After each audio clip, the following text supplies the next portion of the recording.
Dega Esnet, Ngana Embela, Dega Esnet, Ngana Embela, yo. Dega Esnet, Ngana Embela, yo. Balobi chaîne à côté de la Dega Esnet, tout s'abonner à massivement. Bojo Bagaga, solo, mission, solo, information, solo, théâtre, solo, film, solo, télé, solo. Awa, makambe vandia tala au sepela, aux éducations, au vanda, aux amael. Cliquez voilà dans rouge wana au côté na kati au monde di sakanya malamako. Ah oui, balobi basabona kaka abonnez-vous massivement balobi na DKSnet. Ha? Quand on a na longwanga na koma na awa. Donc so ngomona Aminata son père autrement dit moupende électrique, autrement dit moupende inga na kata DKSnet balobi awa ndeto zali awa. Donc cliquez ka place wana rouge wana landa li suna ngongane ezali ko église catholique na po ba notification nyonso e la ka wana awa. Awa, boko le latina suka tozaka ana DKSnet. Donc on a katia. OK, s'abonner. Yo me kuisa inki me kuisa DKSnet. Na DKSnet kwa kukangela ndila ngeke mona bagaka tintunga. Ngemona be mission nuance. Ba filme moi c'est pas comme les autres. Moupis mabidi na lungwe na ba chaîne nyonso botala ranga. Kanyana mpuna kumona mu tala munwa na shedi na beto kitoko ya sika niyansi ya na bwala na beta tange na kanda beta sekisange mbokelengi muke zola buna ve mbokelengi ame muta sekisange tout la fois mo manisha nge kanda nge kuma kukina kina sala bonso nge ninga na kaka na $10 rampamba tamu pi kwa ba 500 ben s'abonner massivement check c'est pas pareil c'est du maïs ya mobimba DKSnet tout s'abonner biso nyonso yo zawapi ponga na zana kati bokoto na kati ya DKS mama d'abord tobenga ba voisin tobenga ba ndeko ba s'abonner pour biso to comme na biso a to teki kuna video to komi a to vandi sinon a pour aller makambuza yo moni image pour sentir donc awa bagagi ya kitoko ba film ya kitoko ba émission ya kitoko ba elubu olinga comme la vie réelle ya ba star na yo s'abonner ka a na DKSnet. Papa tolingo expliquer biso pétage elingi kolobanini. Pétage, c'est d'abord état d'esprit. C'est un mot qui dépend de les en contexte. Badwa ozango injure, badwa ozango mafinga, badwa ozango netelo au moins ya blague non. Péter les plombs en français veut dire tout simplement mutu azana ras-le-bol à l'emi. Parce que hier soit baptême à Soumokate. Mais il y a des gens où a couffé un avion, accident avion, en 10 000 liés sur un avion, mais Maya rebaptisé les athées. Le baptême de Jésus va jouer son rôle. Parce qu'il y a des gens qui croient au Père, au Fils et au Saint-Esprit. Nous, on croit à un seul Dieu, Jésus-Christ de Nazareth. Il y a un domaine pendant yangai pendant yangwan. Donc félicitations quand même. Merci. Parce qu'il y a au monde qui va passer, les journalistes et belé va arabe là au pétage banin mais yo quand même il y a un au monde très profond dans séduit na questionnaire na vraiment na CP. Donc voilà un peu et là on a roloba. Donc ni les autres reprochés depuis côté réseaux sociaux. Reprochable, irréprochable. Et là, on me dit reproché. Bah, Gaulois n'a qu'à gagner, bah, Kofi n'a qu'à gagner, bah, Ferré n'a qu'à gagner, bah, Tananios. L'essentiel, mi balé, mi satubaya, et pas n'a qu'à Nzambe, c'est bon. Donc, n'a ici 50 personnes qui ici la musique, c'est déjà un grand pas. Donc, bah, comment ça la musique normale avec succès normal. Oh, bah, bangaki. Jour mo, bah, tinenga 3 images, moi, ou des potes. Non, est-ce que les péteurs, vous êtes là? Bango pe bakangi, ouais, on est là. Bango pe tabachiti la gata salo, ba maman minen. Donc, est-ce bien moko ah la bio nana batu. Kosaranga te il faut yaka. Merci. Yo tigala la stilo. Merci. Yo yelanga mamantam. Vous comprenez? Yo koyelanga yo bana ya wakaka bana nga yaka mamantam. La question à ministère avec l'église dans les lieux forts. Merci beaucoup. Donc vraiment la CPL n'a pas OK. Mbote Balandi à DKSnet, c'est bien moi votre humble serviteur le Goliath de la presse congolaise. Route numéro 1, beau mamata du monde, Nambel Bino, prophète de la nation. Papa Denis c'est l'homme de Nzondo, donc na yende tozo beta moi masolo yeke ou ezoleka na mangomba na biso. Mbote passe. Bonjour. Bonne santé. Ça va? Bonne santé Lingomba. C'est bon. L'église est OK bien. Tous un événement le 31 mai, il y a une cas et puis tu as un événement lobby. Donc, on m'a invité pour cette émission, mais samedi le 14, dans la conférence Mounene, on a passé au NRC à partir à 10h dans Mbologo 87A, et c'est quoi puis la motivation ni néo nazo défendre cause il y a saine doctrine quelle est la raison biblique. Les séjours des morts ne prévaudront pas contre elle, donc les athèmes est-ce que Bilora n'est pas église corps du Christ? Je vais répondre à ça. Voilà. Mais tu moni déjà ibomi mangombe belé et pour on dirait l'église ming est basée na babiloko ya mike. L'église est koufati. L'église c'est l'esprit. Et là ego boma ba église locale. Mais l'église du Christ est koufati. Merci beaucoup. Église Ekoki Kokoufati, pasteur Denis Lessi déjà dans les réseaux sociaux, rumeur moko circulé bakangyo. Bawana c'était le bien au solana nga ba okanga nde moto au solana e ba okangi sunni mais mai ninga na pamba te au monde appelle likambo ezoya non likambo ezalaki effectivement batina ba convention bon et puis le problème est déjà presque à terme l'état osa musana e ngape na osalo yenga. Ok, l'état osala musala na papa na biso pe azokoba kosala musala na donc tolingi to bisaka kana babone na biso nyonso ya DKS papa na biso akangami te pe akotikala kokangama ata mokolo moko te. Papa tolingi expliquer biso pétage elingi koloba nini? Pétage ezali d'abord état d'esprit nanga. C'est un mot qui dépend de dans un contexte. Badwa ozango injure, badwa ozango mafinga, badwa ozango netelo moya blague non. Péter les plombs en français veut dire tout simplement Moutou Azan a ras-le-bol à l'embi. Et là, au moment où il veut aller vers autre chose. Ça dit c'est l'ami de la décision. Souffrance et l'équipe a pété veut dire que je prends la décision de changer la vie. Deuxièmement, l'état des abablés union sur mabé. Hermon Moutaïbi, mais pouvoir péter, Moutou Azan pétage. Ça dit on est commis contexte à Moutou na Moutou. Ndenge a opé c'est là. Par exemple break est pas na anglais là si fin. Souka. Mais ngai break na ocha mbongo. Break de break moi si break de break et vous à la code nga na pesi. Donc ça langage codé na ngai. Mais ba langage codé au lobby au monde j'ai forme. Mais bien sûr. Et je forme à Moutou ya linga pesa. C'est un test que j'ai fait pour savoir si Batwayo ka nga na monde. Et test on est simbi na moni que mokile qui nga capté mon et puis c'est bon. J'avance. Yango mon nazongi l'église na bandi dia ba campagne. Merci beaucoup papa tolingi toye ba rôle ya pasteur ezanini rôle ya prophète ezanini na kati ya lingombe. Bon là il y a 5 ministères. Il y a l'apôtre qui établit les églises.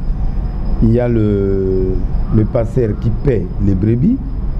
Il y a l'évangéliste qui gagne les âmes, il les amène à l'église. Il y a le docteur qui enseigne les gens, les enseignements, il fait asseoir l'église dans les enseignements. Il y a le prophète qui donne le temps au temps et il donne la nourriture convenable au temps convenable. Donc voilà les 5 ministères. Est-ce que le ministère il y a délivrance est biblique?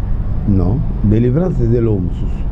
On est commis mission mais il n'y a que 5 ministères. Ministère, c'est une communauté logo à Moutou, particularité à Moutou. Ministère combat spirituel. On est spécialité à Maman Olangi. Ça c'est pas l'église. L'église c'est ce qui réunit les 5 ministères. Pasteur Denis Lessi Maté à répatance et bunga Maté à lele komaka kamutoya azwa makambu et puis non, c'est une erreur grave de l'église. La sainte doctrine a 6 principes. L'abandon des pour côté il y a les soumis il a complété. Il y a 6 principes, il y a sainte doctrine, Hébreux 6 verset 1 à 6. Premier principe, l'abandon des œuvres mortes. Abandon des œuvres mortes veut dire tout simplement condamnation du mal sur toutes ses formes. Église est comme du 1er au 30 botika l'isumu botika non obomi corps du Christ. Après l'abandon des œuvres mortes, toutes les églises doivent prêcher la foi en Dieu. Quel est le Dieu qu'on doit prier? Dieu Mukuna, Dieu Sami, Nan, Dragon. On doit enseigner à l'église le véritable Dieu. Nde batuba zo kondima na bango bache pa na ye. Et wana nde tote ya foi, tote ya miracle, tote ya biloko mususu na kati ya la foi en Dieu. C'est le deuxième principe de la sainte doctrine. Tango mutu andimi Yesu bakoto ko na doctrine ya baptême. Donc moto yo atiki mabe andimeli Nzambe songolo akomi na kondima na ye faut botia na mai ya libatisi. Troisième, c'est la doctrine de baptême. Photo même batu na mai et ben après position de mai ça baptême de l'esprit comme baptême de l'esprit qu'il y a avant, après baptême d'eau et après par immersion. Donc ça c'est un débat. Mayango dans la piscine, mayango et aux alamaya otanga de doctrine evandiwan. Pendant ce temps-là, nous allons parler maintenant. Il y a batrogo ba brigand ya croix ou akufaki sans baptême. À ce moment-là, le baptême de Jésus est valable. Parce que Yesu a baptême à Soumokate. Mais il y a des gens qui ont fait un avion, accident d'avion, en 10 000 liés sur l'avion, mais Maya rebaptisé les athées. Le baptême de Jésus va jouer son rôle. Donc, voilà doctrine de baptême. Quatrième, l'imposition des mains. Imposition des mains, ils qu'on faire partie à cette doctrine. Pourquoi? Batubiri baozo masumu appartient imposition des mains. Mutawite ko baye oti oloboko. Mutawudo yiba oti oloboko. Non, qu'est-ce que l'imposition des mains? C'est un enseignement qu'on doit enseigner à l'église. Et quand est-ce qu'on doit imposer les mains? Quatrième principe. Cinquième principe, c'est l'enlèvement. Qu'est-ce que l'enlèvement? Pourquoi l'enlèvement? Qui sera enlevé? Qu'est-ce que signifie les 7 sceaux? Qu'est-ce que signifie les 24 vieillards? Qu'est-ce que signifie? Après, jugement dernier, qu'est-ce que signifie guerre à Gog, Magog? Qu'est-ce que signifie? Qui va être jugé? Qui doit être enlevé? Ça, ce sont les 6 principes à sainte doctrine. Oh, l'église, nous sommes obligés de faire terre. Roba na matera lisumu wana pe okui. Ba église bien sûr pour na ba makiona ba bilora mabe zo sa ma homosexualité ba bisexualité bilora wana ba science occulte côté église oui, ça c'est l'apostasie qui était annoncé arrivera un moment d'apostasie. Olobeli likambo ya baptême ya mai ya koleka na mai oyo etelemesika moko mai nini oyo mutu esengeli ajwa libati. Wana sikozo senga sema mobimba il faut ya na pesio généralité pour permettre to kota na muzindo te parce que ce tobito kende soit temps mais otiki ka ba na nzambe non exact doctrine mobimba. Quand on parle d'une doctrine ça dit on doit prendre du temps et les loro ekozwa un mois. Il faut y a un mois au limite sur la sainte doctrine oui un mois na fongoli abandon des œuvres mortes mobimba na sisi na na la foi en Dieu wana retournanga qui est le véritable Dieu. C'est un débat entre l'unitarisme et la Trinité. Parce qu'il y a des gens qui croient au Père, au Fils et au Saint-Esprit. Nous, on croit à un seul Dieu, Jésus-Christ de Nazareth, qui s'est manifesté en Père, en Fils et en Saint-Esprit. Un seul Dieu. Mais il y a des églises qui croient Nzambe Tata, Nzambe Mwana, Nzambe Moli Moussa, à Kimbangiste par exemple, à Protestant par exemple. Donc, c'est un débat, on ne peut pas parler sans 2 secondes. Pasteur Denis Lesi, impact nini za na bofrande ya kosenga pasteur alobi pesanga mutuka na yo pesanga na lopa. Et pasteur a kosenga mutuka te na mutute. Mais Bible le dit, est-ce que c'est une grosse affaire si nous avons moissonné les biens spirituels en vous de moissonner les biens temporaires? Et dans la cadre. Et la Bible dit, on se moque mal de Dieu, tout ce que l'homme aura semé les moissonnera. Continuez à s'aimer, à faire les biens jusqu'à ce que Dieu te bénira au moment favorable. Donc, les offrandes font partie du culte. Il y a 3 parties dans le culte. Il y a ce qu'on appelle le parvis, il y a le lieu saint, il y a le lieu très saint. Si on a qu'un résumé, il y a la prière, partie à prière en église des ans. Il y a une partie qu'on appelle partie adoration. Et la prière, adoration, tout ça, ça fait partie à prière. Intercession, confession, tout ça. Il y a 2e partie, la prédication. Il y a 3e partie, l'offrande. Du début à tabernacle, dans lieu très saint, l'offrande est obligatoire. Donc, au côté à jamais à temple sans cause à la nanane. Deutéronome 16:16. 3 fois par an, le peuple venait. On ne vient pas même brebis devant l'Éternel. Biloko détail aux Océans, il y a des nakata offrandes, il y a plusieurs sortes d'offrandes. Il y a les appels de fonds, il y a les offrandes du prophète, il y a des offrandes d'action de grâce, il y a plusieurs sortes d'offrandes. Il y a l'offrande par élévation, il y a la dîme d'élévation, il y a la dîme simple. Donc, na émission que les Océans ma solo, il y a milaï. Donc, bref, il y a un domaine penda yangai penda yangwan.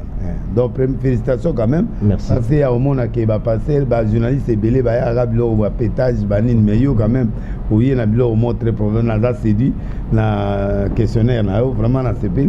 Donc voilà un peu et là on a koloba. Donc Bible le bi na pesa. Oh ezo senga ba blo ke belé ezo senga pour lecture. C'est une lecture. Nous sommes obligés de faire la Bible parce que il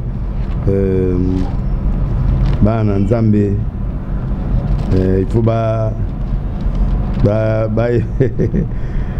comprendre. Maman Nzambe il a compliqué.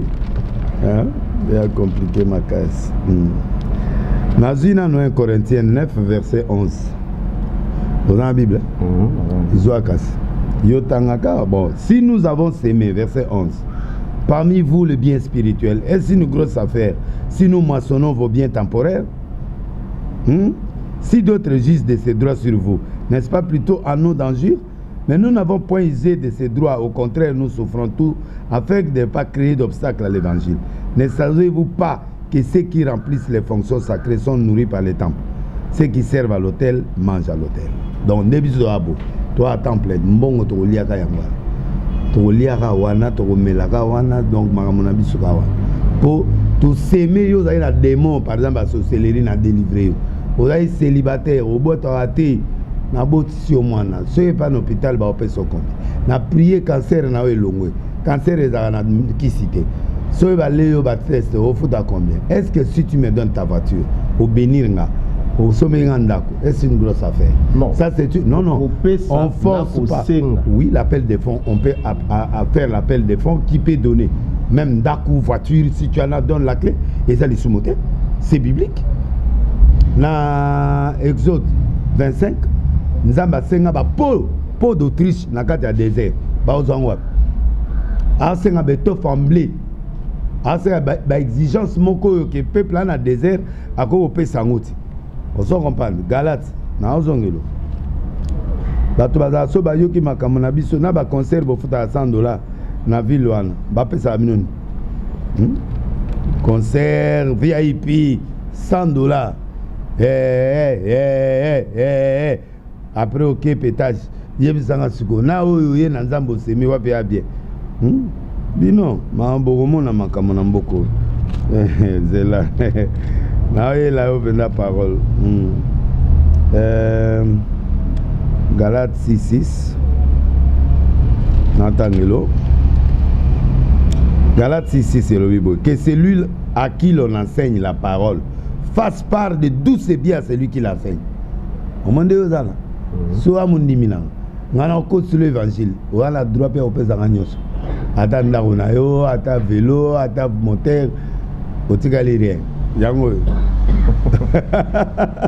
biblique papa makambo ya gauche droite te donc bokota makambo na biso ya bonzambe te parce que tali bino te donc la bandeli Galates 6:6 que celui à qui l'on enseigne la parole fasse part de tous ses biens à celui qui l'enseigne. Donc ndenga na te ya yo na ote ya yo disas tika kindumba donc hermo pe ndako na yo na bilo no nyoso ale opienga. Pasteur Denis Lessi, prophétie $50, $100. Au moins, il y a prophétie $50. Non, pour la personne, il peut $50. Non, jamais. On dit bien. Les arrêtés. Namoko. Tangela Mouta salaire. Au bateau, bazala beaucoup de mon salaire. Et Wana est allé offrande du prophète. Il a le droit de demander l'offrande du prophète. C'est un droit biblique. C'est un droit biblique. Tant aux Zoya et pas Moussa Nanzam, na oté ya cour prospérité, les lotés pour aux hommes temps.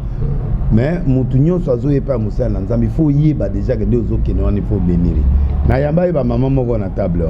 Ababa kene maman na fongoli saka penga mbonga biba ya kapambe pa Moussa kolite. Na sengiete. Yé mo waye bien, moutou aza bien formé faut yeba. bayaka maboko pamba te ndenge mpe gouverneur oyo kotala président ya république opesa ye taba outi bandundo eli ye taba ngulu ngombe baozizio te eza naturel mais wana ya spirituel ya droit l'offrande du prophète donc mokolo oya totanga komba bofrande nakoexplike offrande moko moko donc ntango ozoyepa mosakoli il faut pambola ye soki eza te eyaka ta na nana soki eza te eyaka ta na manga soki eza te eyaka ta na eloko moko. C'est ça la culture spirituelle. Pasteur Denis Lesi, lecture nino koyi kosala ndenge bakangaki yo. Ndeni.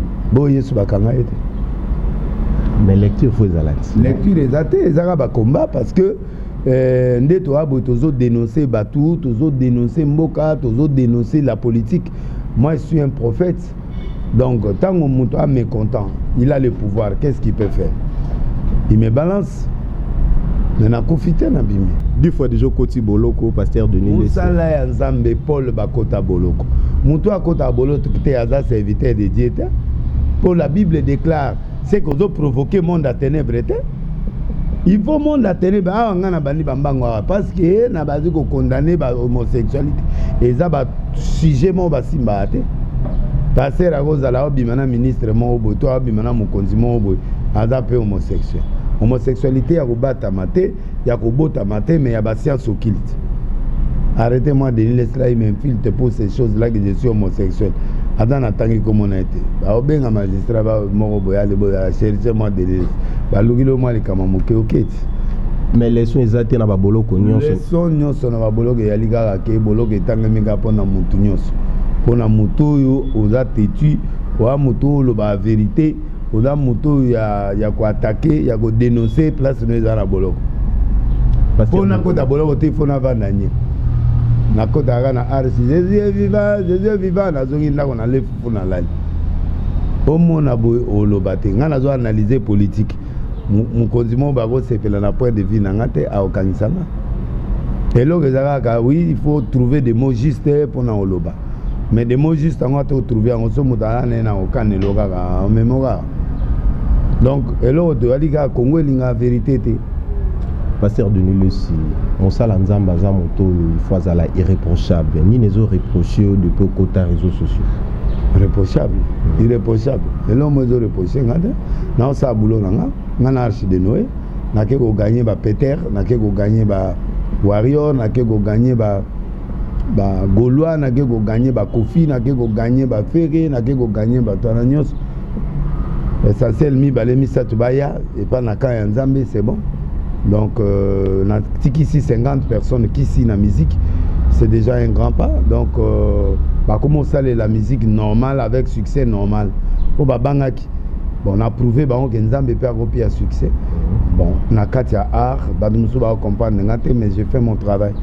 Bon, et là on a na moni na YouTube mabe nango na ba blog internet où ils ont respect ils ont donc moi tout ça moutouté et puis comment ils ont monde moko donc passer à la raté monde moko ya pétage kaka et donc batu a ofingo bena tongo afinga zu micro na ya tili bosanda ba bandolo ba lobi a fingi ka ndengwana il faut que mutu na se makolo likolo biso pe tout comme ga mutu na se makolo likolo lobi pe to vanda kabu pasteur Denis Lesi abi aoyamba lisusu bapandisa ngote bon bato azo senga bongo nga na kogate wa pétage kufi na tiri quand même 20% ya pétage po ezala langa mona kogate et voilà boni ke bango balingi bena ke na tika tout et comme Jésus est vivant tout ça là on va be mabete rien ah et là zo sala nga ba pétage wana pe sala nga mais pour Nzambe to tika nyonso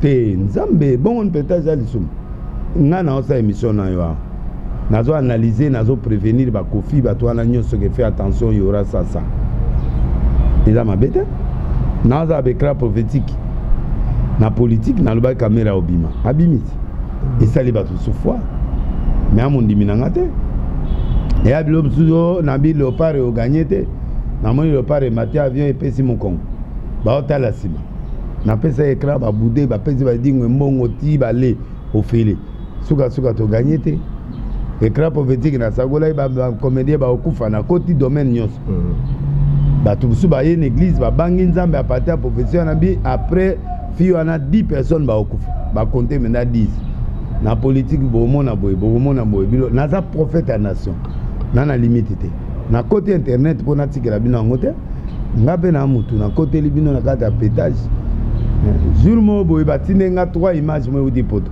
na lo est-ce que les péteurs vous êtes là bango pe bakangi ouais on est là ba beta ba site na kata salo ba mama minen donc ezenga bien moko la bio nana batu kosaranga te ba péter ba kota et voilà en fait Denis les CP ça biso na no évolution à Arche de Noé comme nengeni bon Arche subir ba choc belé moni période ba présentant comme brigand il y a une facilité ba yo so église nanga na côté matete ba déplacement na début ba qui après na côté prison 15 mois na kenanga ba Brazza na kenanga ba Cameroun na kenanga ba nan vidéo ana isala que même ata mutago maintenir je suis le visionnaire na ta on a balayi déjà na perda 4 kills ozomona ta on a bali déjà 4 kills teke ba fi nyonso baki do on a ba teke ba ozela ngai ata mutu ango aza na mitenge na miniki yango papa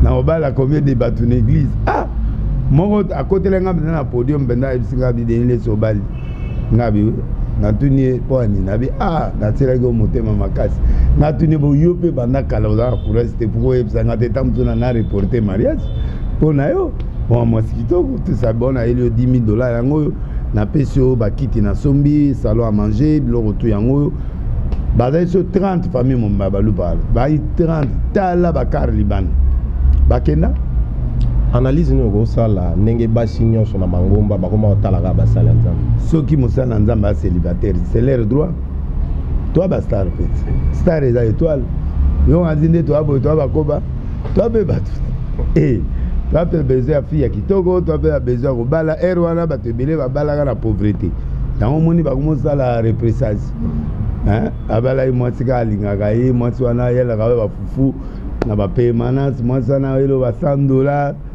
otali boye biloko no ezate mais nazwaka ata ye siko ntango bakene futi na bato mosusu bazwi bambongo bakare ye biloko to eye siko komoluka bataiti na bamiso na bavirgule ale okozeli mwasi ya ndako makambo oke kobala soki oza courage ya oreconnaître ye mais nzozingi oke mwa 3-4 pembeni soki okufi nango okeli felo chance otubeli otikali bien. Et c'est ce que tu as trouvé chez les pasteurs. Donc, Basipe, Bayaka, moi, provoquer ma pasteur. Moi, boye église, soukan église, aux problème na papa na problème moi on a bas vente. Papa tielanga liboka, yo mongo bandi obi o tiele liboka. Pasteur azui ma faute à côté nasi. Tanga yo ki ba salaire wana. A ko zelope dikam. Maman ona ba démon zawa.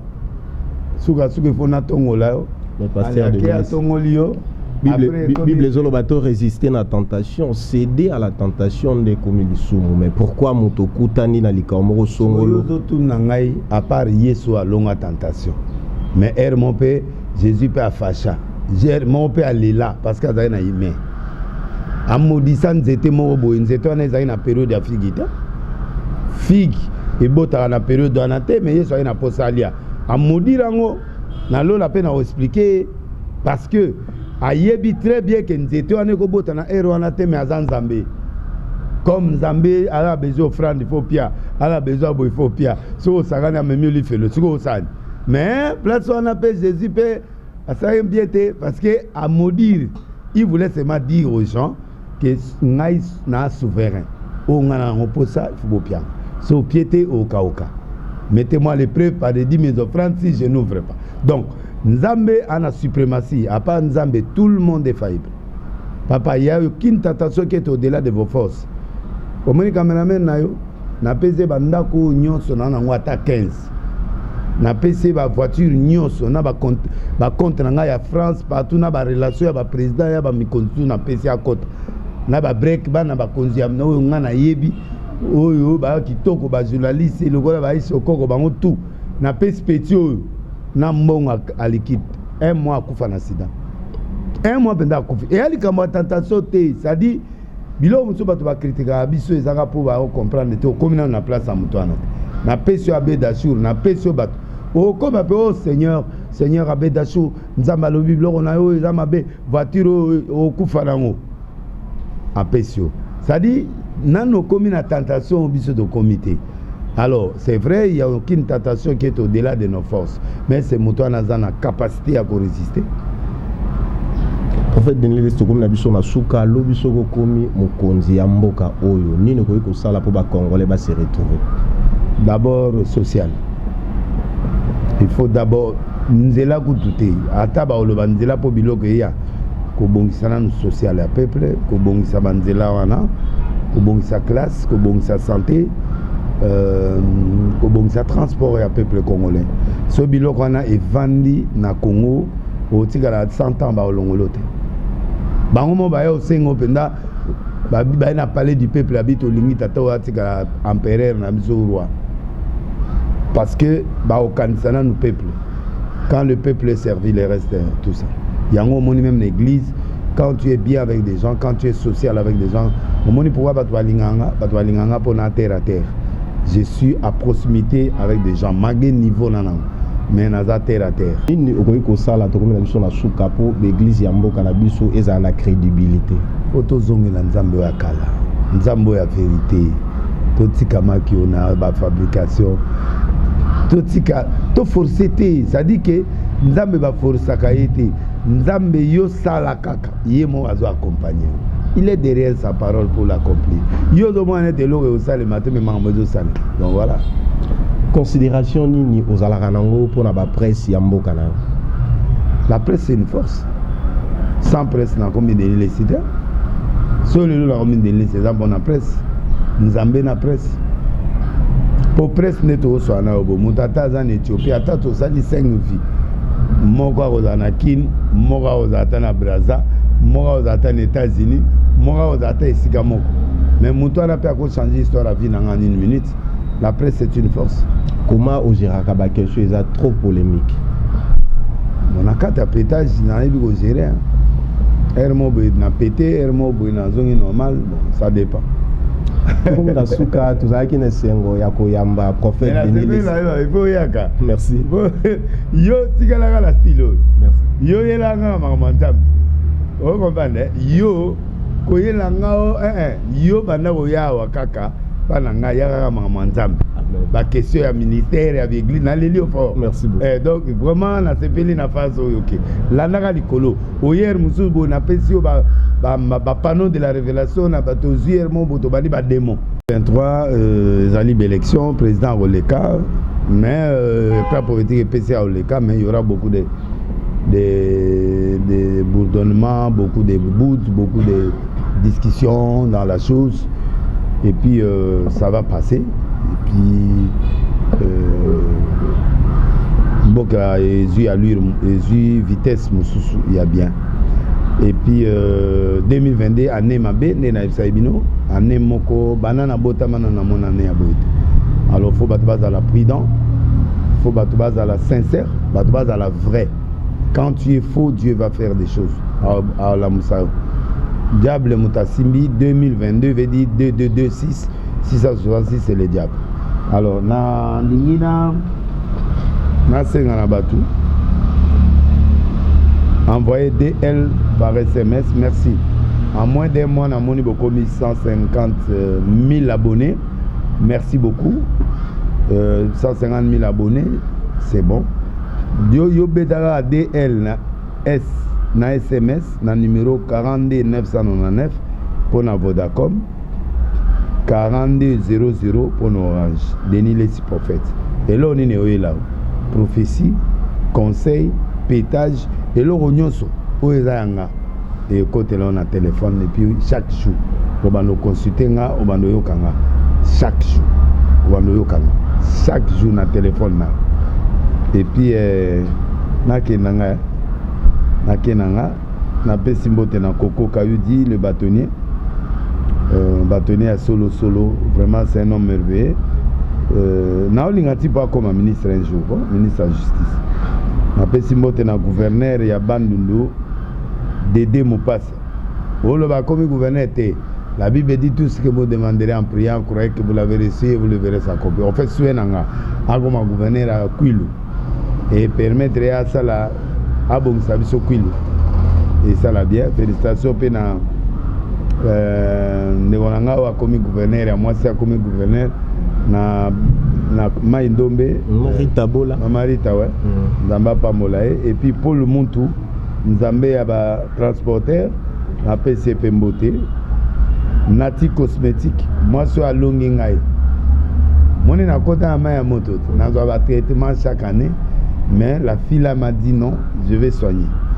Bon, bah mindele ba yeba soigner ba boti ba poto chaque année na salon. Mais il reste mais na mon fio Nati cosmétique à dans le croisement Nyangwe na Wileri na rond-point Wileri référence Winner. À numéro 081 51 00 811 Yemouda soigner Ngasiko. On a senti que vraiment il est en train de travailler comme il faut. On a senti l'assurance avec bilo bio, savon bio, bilo tout bio. Non, c'est très bon. On a fait ok nebuna bozo la évolution nanga et puis bon on a pesi mbote na chemise 3T oyo ngamoko na olata. La chemise 3T, et la chemise fabriquée en Angleterre, 044 74 55 10 16 03 dans WhatsApp, commandez. Tout commandez directement à 081 64 43 120. Venga directement au commandé chemise au Somango 3T, la chemise mon on l'a tamikolo au Somango et ça la mine bien. Bon, on a pesi mote siko na batunanga. O basimba ngai siko apesi mbote na Jeff Jadi le teta a sunginga na kati ya bitumba oyo nzamba bakile ebele ketchulwa lwa pe nzamba pambola yo na Londres tura mbomba limbatable apesi mbote na prophète Konde ya Liloba pe aza vraiment soutien makasi apesi mbote la Kabundale salie na nga mususu na pesi mbote na Tuzemene na Las Vegas na pesi mbote na Jongade où vraiment il était au Four au Moulin le meilleur restaurant à Paris et si moi mon pongo ezalaka na moi liboke moi taba soko legi kuna ole ezali ke otindi dime na yo eye pananga Jongade mwana mama soko legi na Paris boaka moi liso kuna pa Jongade Jezo la pe na pesi mbote na Mutalomi et puis Kodamboka, grand frère propre, Nzamba Pamolae, vraiment il m'a soutenu dans la retraite, que Dieu le bénisse. Et puis na pesi mbote na batu belé o balinga ngate bo talanga mais oui bagaga na pétage mutunabino. Est-ce que les péteurs vous êtes là? Là yo kabino nanda. Les péteurs vous êtes là? Ouais, on est là, merci.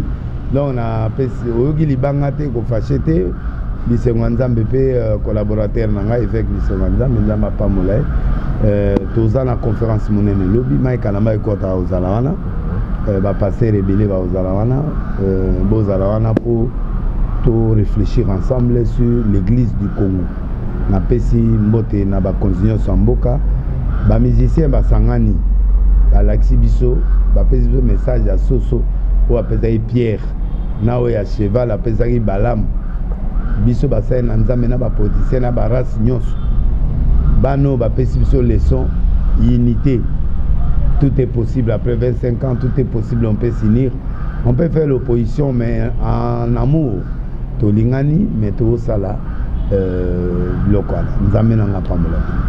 Merci na komisi mbote patron ya chaîne oyo je suis DKS alobaki na pesi mbote yebe la pesi mbote merci maman DKS na pesi mbote na lela au fort na lelie faut ayaka biloko tokende na ba spécialité ya bonzambe. C'est très important vraiment, c'est très fort. Nzamba Pambola. Merci beaucoup. Tokomi na suka ya masolo na biso. Na bosani. Ah ba fondamentaux mbote na gouverneur Ngobila. Na mwasi na bana. Le 28 normalement sauf imprévu dans la martie pour la inauguration pour la sortie officielle à CP parti naï. Mbote lisuna vembo sur le président du parlement merci. Ndeko na biso avec Félix, on est à l'aise parce que au Graba nous a représenté. IGF, nous avons solo aller à Nzombo, puis aller à Koba. Au Laxibiso, Penda, Moussala, Kuna Nakati, inspectorat général de la finance, au PC Batou Leçon, moi na Moussarata à la Raboué. Azondo, moi na Moussarata à la Raboué. IGF, Kola Nabilo Roteo, Alouaïbou, pour la guerre, il a été Yozam foi. Le Congo, dans la foi, tout va bien. Moi, je crois que Kola Nakou de tout le monde a été pour ça les lotés. Na pesi Sumbote, na bienvenue Langa vice-président ya Seni, na Yemongo président Denis Kadima, na pesi Mbote Makasi, na pesi Mbote Lisusu, Moussakata Moussousou Yona, petit frère Nanga, ou à Seni. Il y a une logique électrique, mais quand même ça va. Jean-Marie Lukula Sipé, na Bossaniote, Moussakata Solo. Ngana Jean-Marie Lukula Sipé, Ambokamo. Solo. Likolo Boé. Alingete, Nassé. Oza blendé. Oza blendé. Nani? Oza blendé. Bon, baba ndegolanga, basutenanga, ukuta mabe, nako wanga nangote, basutenanga makasi, nzamenanga pamola bang. Merci beaucoup, Bolanda Gibiso, Masolo, ya Mangomba, Tokuta Nabino, na prochain numéro, Tokolobela, accessibilité, Nakati, ya Mangomba, Bato, Bayo Kakate, Bayoka Alilo Banzambe Nengeni. Donc, wane oza Masolo na biso Tokuta na prophète de la nation de Nele Sitokolobe Alikambuya, accessibilité, Nakati ya Mangomba. Mbote mingi na Josué DKS, na Libota Mobimba. Ngai na bino Tokuta na prochain numéro et je vous dis bye. DKS net, ngai na yembela o, DKS net, ngai na yembela o, yo. DKS net, ngai na yembela o, yo. Balobi chaîne à côté la yango DKS net, to s'abonner à massivement. Bojo ba gaga solo, ba émission solo, ba information solo, ba théâtre solo, ba film solo, ba télé réalité solo. Awa, makambe vandia tala, au sepela, aux éducations, au vanda, aux amael. Cliquez voilà na rouge wana au côté na kati, au monde di sakanya malamako. Ah oui, balobi basabona kaka, abonnez-vous massivement balobi na DKS net. Ah, quand on a le longanga na koma na awa. Donc so ngomo na Aminata son père autrement dit moupende électrique, autrement dit moupende inga na kata DKS net balobi awa ndeto zali awa. Donc cliquez ka place wana rouge wana, landa lisu na ngongane ezali ko église catholique na po ba notification nyonso e la ka wana awa. Boko le latina suka tozaka ana DKS net. Donc on a kata ok s'abonner. Yo mekuisa inki mekuisa DKS net. Na DKS net kwa kukangela ndila ngeke mona bagaka tintunga. Ngemona be mission nuance. Ba filme moi c'est pas comme les autres. Moupis mabidi na lungwe na ba chaîne nyonso botala kanga. Kangena mpuna kumona mu tala munwa na chaîne na beto kitoko ya sika nuance. Ya na bwala na beto tange na kanda beta sekisange mbokelengi muke zola buna ve mbokelengi ame muta sekisange tout la fois mo manisha nge kanda nge kuma kukina kina sala bonso nge ninga na kaka na $10 rampamba tamupi kwa ba 500 ben s'abonner massivement check c'est pas pareil c'est du maïs Ya Mobimba DKS net tout s'abonner biso nyoso yoza wapi ponga na zana kati Bokoto na kati ya DKS mama na bo tobenga ba voisin tobenga banendeko baya basabone po biso tokomi na biso awa toteki kuna video tokomi atovandi sinon awa po ane makambo eza yo moni image kosentir donc awa bagagi ya kitoko bafilme ya kitoko baémission ya kitoko baelubu olinga komona vie réelle ya bastar na yo saboneka awa na DKS net.